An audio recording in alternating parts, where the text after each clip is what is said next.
పరమ పిసినారి. ఓకే. వీళ్ళకి తీసుకోవడం అలవాటు, ఇవ్వడం అలవాటు లేదు. అంటే అన్నీ ఉన్న అల్లుడి నోట్లో శని అన్నట్టు. మన మహాభారతం ఛానల్‌లో ఒక 12 క్లిప్పులు చేశాను నేను కర్మ గురించి, వెళ్లి చూడండి. ఓకే. చాలా చెప్పాను దాంట్లో. ఇప్పుడు మళ్ళీ అదొద్దు. పేద వ్యక్తి ఉన్నాడనుకోండి. డైరెక్ట్‌గా అంబానీ వచ్చి ఒక 100,00,00,000 ఇచ్చేసాడనుకోండి ప్రభుజీ. అతను ఇమ్మీడియేట్‌గా ధనవంతుడైపోతాడు గదా! అక్కడ మీ కర్మ సిద్ధాంతం ఫెయిల్ అవుతుంది గదా మరి. ప్రభుజీ సమాజంలో చాలా పెద్ద డౌట్ ఉంది.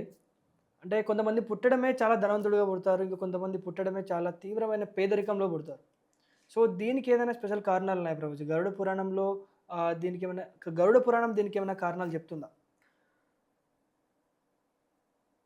ధనవంతుడిగా పుట్టాడు అంటే ఖచ్చితంగా చక్కటి పుణ్యాలు చేసుకున్నాడు.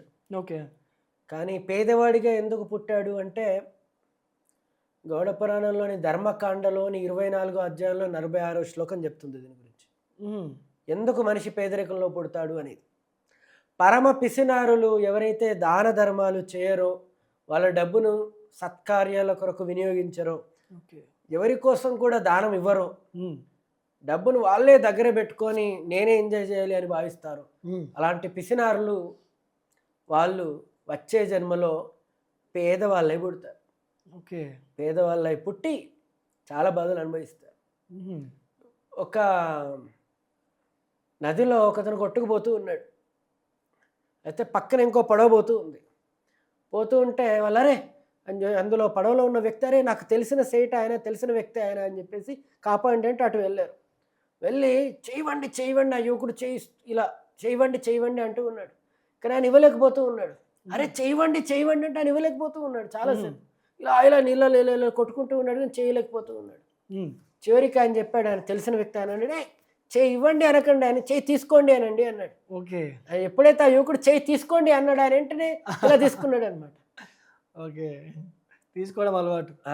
పరమ పిసినారి. ఓకే. వీళ్ళకి తీసుకోవడం అలవాటు, ఇవ్వడం అలవాటు లేదు. రైట్. వీళ్ళు పేదవాళ్ళై పుడతారు వచ్చే జన్మలో. ఓకే. అంటే పిల్లికి బిచ్చమేయడు అంటారు కదా కొందరు. యెస్. ఒక కాకి ఇలా వస్తే ఎంగిలి చేత్తో తోలితే ఒక మెతుకెగర అక్కడ పడుతుందేమో అనంత భయం. ఓకే. అలాంటి వాళ్ళు, అలాంటి మహా పిసిని కొట్టు వాళ్ళు డబ్బును ఏ దాన ధర్మాలకు ఉపయోగించరు కాబట్టి, వాళ్ళు సత్కార్యాలకు ఉపయోగించలేదు కాబట్టి వచ్చేలో పేదవాళ్ళై పుడతారు. అంటే డబ్బులు ఉండడం అనేది మహా అదృష్టం, గొప్ప వరం. అన్నీ ఉండి కూడా వీళ్ళు పరిస్థితి ఏంటి, వీళ్ళు ఏం చేయట్లేదు. అంటే అన్నీ ఉన్న అల్లుడి నోట్లో శని అన్నట్టు. వీళ్ళ దగ్గర డబ్బులన్నీ ఉన్నాయి కానీ అందరికీ దాన ధర్మాలు చేయాలన్న కోరిక లేదు. దానివల్ల మిక్కిలి దురదృష్టవంతులు వీళ్ళు వచ్చే జన్మలో పేదవాళ్ళే పుడతారు. ఈ విధంగా అంటే అప్పట్లో నేను మా ఇతర భక్తులు చెప్పింది ఒక చక్కటి కథ విన్నాను, నిజంగా జరిగింది. ఒక గ్రామంలో పెద్ద దేవాలయం ఉండేది. కొన్ని రోజుల తర్వాత దాని పేరు ప్రఖ్యాతులు పెరిగిపోయి చాలామంది రావడం మొదలుపెట్టారనమాట. అయితే ఆ ఆలయం పూజారి ఇతర గ్రామ పెద్దలతో కలిసి చెప్పారు, ఇక్కడ మనం ఒక అన్న సత్రాన్ని పెట్టాలి, ఇక్కడ వాళ్ళు పడుకోవడానికి కొంచెం చక్కటి గదులు నిర్మించాలి, శౌచాలయాలు ఉండాలి, మనకి ఏ వసతులు లేవు, చాలామంది వస్తున్నారు, సదుపాయాలు కల్పించాలంటే డబ్బు కావాలి అని అందరూ కలిసి ఆ గ్రామంలో చాలా డబ్బును ఒక వ్యక్తి దగ్గరికి వెళ్ళారు. ఆయన దగ్గరికి వెళ్ళి ప్రతిపాదన పెట్టారు, ఏమయ్యా నీకు చాలా డబ్బు ఉంది, నువ్వు తలుచుకుంటే ఇట్టే అయిపోతాయి ఈ పనులన్నీ, కాస్త డబ్బు ఇస్తావా? దేనికి అంటే భగవంతునికి సంబంధించిన కార్యక్రమాలే అని చెప్పారు, అన్నీ కూడా వచ్చే వాళ్ళందరికీ దగ్గర చూసుకోవడానికి అని. కానీ ఆయన లేదు, ఒక్క పైసా ఇవ్వనని వాళ్ళందరినీ తన్ని తరిమేశాడు ఎక్కడి నుంచి. ఇలాంటి వాళ్ళు అంటే రియల్గా జరిగిన సంఘటన. Right right. ఓకే. ఇలాంటి వాళ్ళు ఖచ్చితంగా వచ్చే జన్మలో దరిద్రులే పుడతారు. దరిద్ర దేవత తాండవిస్తుంది వాళ్ళు వచ్చే జీవితంలో. అంటే ఆ తర్వాత ఆయన ఒకరోజు యాక్సిడెంట్లో 2 కాళ్ళు కోల్పోయి మళ్ళీ అదే మందిరం ముందుకు వచ్చి వాళ్ళ ముందు ఏడవడం జరిగింది, అది వేరే సంఘటన. అంటే మళ్ళీ భగవంతుడికి దానం ఇవ్వలేదు అందుకే 2 కాళ్ళు పోయి అలా అనకండి, అది కాదు. అక్కడ ఆయన కర్మ ఉంది, పోయింది అంతే. అంటే కర్మ అనేది ఎఫెక్ట్ చేస్తుంది అంటారు. కర్మ అనేది ఉంది కాబట్టి చేస్తుంది. కావాలంటే మన మహాభారతం ఛానల్లో ఒక 12 క్లిప్పులు చేశాను నేను కర్మ గురించి, వెళ్ళి చూడండి. ఓకే. చాలా చెప్పాను దాంట్లో. ఇప్పుడు మళ్ళీ అది వద్దు. ఇప్పుడు ఈ విధంగా కర్మ వల్ల వాడు ఏ దాన ధర్మాలు చేయలేదు కాబట్టి, మహా పిసినారి కాబట్టి వాడు వచ్చే జన్మలో ఏం జరుగుతుంది, వాళ్ళకి పేదరికంలో పుడతారు. ఇది తెలియక ఒక వర్గం వాళ్ళు గోల చేస్తారు, ఎవరు, కమ్యూనిస్టులు. వీళ్ళందరూ పేదవాళ్ళు, వాళ్ళందరూ ధనవంతులు, పేదవాడు ఇంకా పేదవాడు అవుతున్నాడండి, ధనవంతులు ఇంకా ధనవంతులు అవుతారండి, ఎప్పుడు గగ్గోలు పెడతా ఉంటారు. అవును.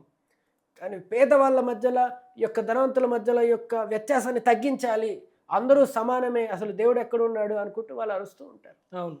కానీ వెనకాల ఉన్న కర్మ గురించి వాళ్ళకి అర్థమవుతుందో చెప్పండి? వాడు వాళ్ళకేం ఎందుకు అర్థమవుతుంది? పేదవాడయ్యాడు? హ్మ్. పాపాలు చేయడం వల్ల పేదవాడయ్యాడు. హ్మ్. అప్పుడైనా వాడు నేర్చుకుంటాడు. అవును. కానీ వాడిని అర్థం చేసుకోకుండా వీళ్ళు అరిస్తే ఎలా చెప్పండి? ఇంకా వీళ్ళొక వర్గం, ఇంకా రాజకీయ నాయకులు ఉన్నారు. హ్మ్. వాళ్ళు ఎన్నికలప్పుడు ఊదరగొడుతూ ఉంటారు. అసలు పేదవాళ్ళకి ధనవంతులకి మధ్యలో వ్యత్యాసం లేని రామరాజ్యాన్ని మేము స్థాపిస్తాము, మాకు ఓటు వేయండి అని. అందరూ ధనవంతులు అయ్యేటట్టు చూస్తాము అని చెప్పేసి అది ఎలా సాధ్యం చెప్పండి? చాలా కష్టం. అంటే కర్మ ఉంది కాబట్టి వాడు పేదవాడై ఉండాలి, కర్మ ప్రకారం కాబట్టి శిక్ష అనుభవించాలి కాబట్టి అలా జరుగుతుంది. వాడిని ఇక్కడ ధనవంతుడు చేయడం కష్టం.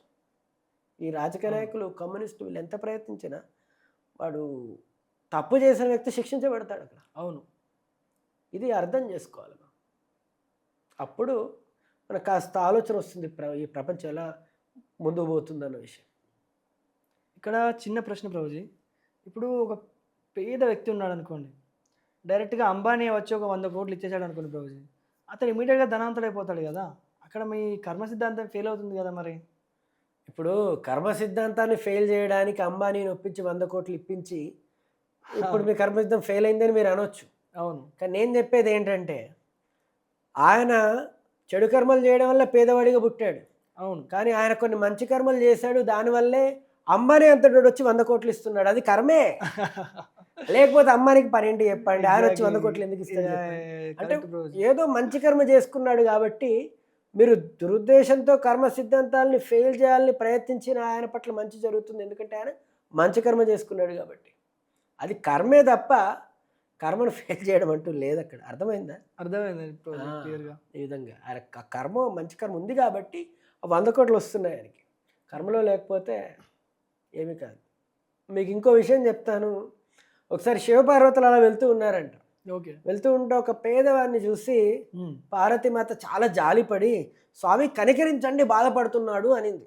హ్మ్. అప్పుడు శివుడు చూసి మనం ఏమీ చేయలేము, తను అలా ఉండాల్సిందే అన్నట్టుగా చెప్పారు.